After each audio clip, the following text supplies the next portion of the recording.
Hi-ho, Tudor-minded people. It's Philadelphia Carrie for Tudor Time Machine. The word I share with you this week is Minckins.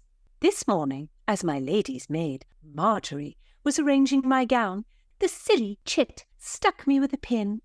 I turned on the girl and cried, "Out of my sight, Minckins, before I box your ears for your carelessness." Minckins?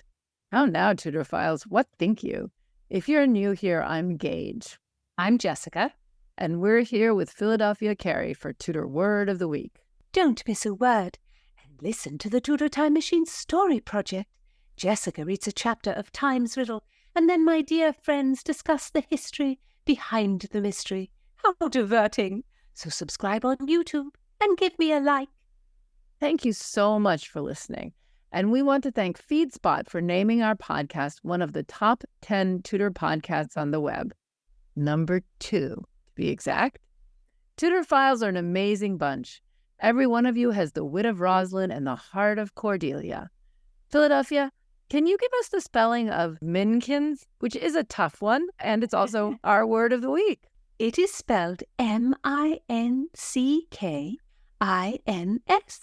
And in the 16th century, this was an insult. It was as if you were calling the person an idiot or a half-wit. Or more rudely, a dumbass or a moron. So it would really work for any kind of insult where you wanted to call the other person stupid. This word is one that flies from my mouth often. When one walks through the streets of London, there are so many fools. Those who do not look up as they go and bump me. Those that step on my dress, trip over my galooshes, or stand in my way. Oh, it is vexing, and I cannot help but call them Minckins. London is full of Minckins. Well, I guess that's apropos, Philadelphia, because our use of the word comes from a city comedy, a work that is set in Elizabethan or Jacobean London. And this play was first published in 1605, and it is called The London Prodigal. And the author is, take your pick. The play was never registered into the Stationers' Register, which was the official guild book that recorded printed works in England at the time. The original printing in quarto by Nathan Butter attributed the play to Shakespeare and said, as it was played by the king's men. But scholars have rejected Shakespeare's authorship. His name on the cover might just have been a way for the publisher to sell copies.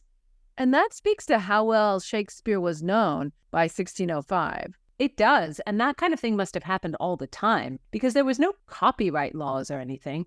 And I don't think that the playwright would necessarily get a cut of a publisher's printing. I'm not sure about that, but I'm sure there were pirate versions of works being printed all the time, as well as works just being miscredited on the title page to try to sell copies.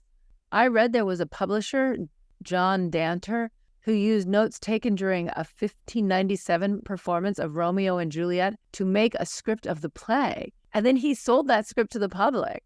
That's crazy. Those must have been some very detailed notes. And that person must have been able to write very, very fast.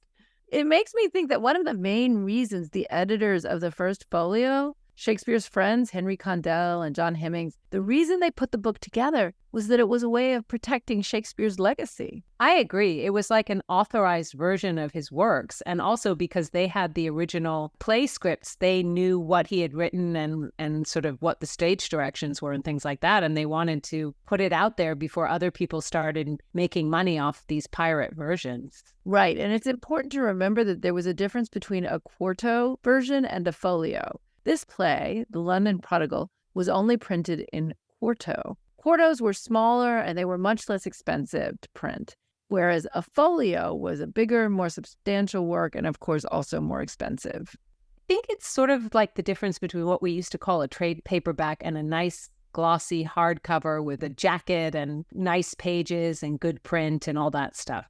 The London Prodigal never made it past the cheap paperback. Shakespeare is almost certainly not the author of this work, and I'm no expert, especially with verse and things like that, but the writing doesn't seem to me to be up to Shakespeare's level. And also, he really didn't write in the city comedy genre, as far as we know. No, Merry Wives of Windsor is the only play of his that might be considered a city comedy.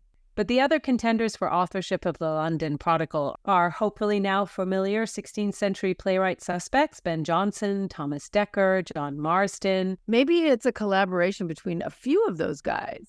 Anyway, the play is about a rich and ungrateful son. The Prodigal? Right. Philadelphia, can you tell us more about this play? The work concerns Flowerdale, father and son. The father has been away making a fortune and has been funding his son, who is a spoilt, ungrateful, spendthrift young gentleman, up to all the worst sorts of London sins. The father comes home and disguises himself as a servant so he can enter his son's service and try to reform him. There are a few subplots, but in the main plot, the young Flowerdale dupes the virtuous and kind heiress Lucy to marry him. She does, but meanwhile her father learns of Flowerdale's evil, money-grasping ways. He refuses to give Lucy her inheritance if she stays with Flowerdale. She insists that now she is Flowerdale's wife, she is bound to him, but Flowerdale rejects her if she has no money. The plot twists and turns, and at last Flowerdale sees the error of his ways and is reconciled to his true wife Lucy and to his good father. All right, then. Where does the word of the week come in? Well, when Flowerdale finds Lucy will not have her inheritance, he tells her to get away from him and to leave him alone. She says she will never do that, as she is his true wedded wife. Flowerdale says he will leave her destitute and alone, and that he loathes the sight of her. He says, "I'll pay thee not a penny, and for security I'll give thee none. Minckins, look you do not follow me. Look you do not. If you do, beggar, I shall slit your nose."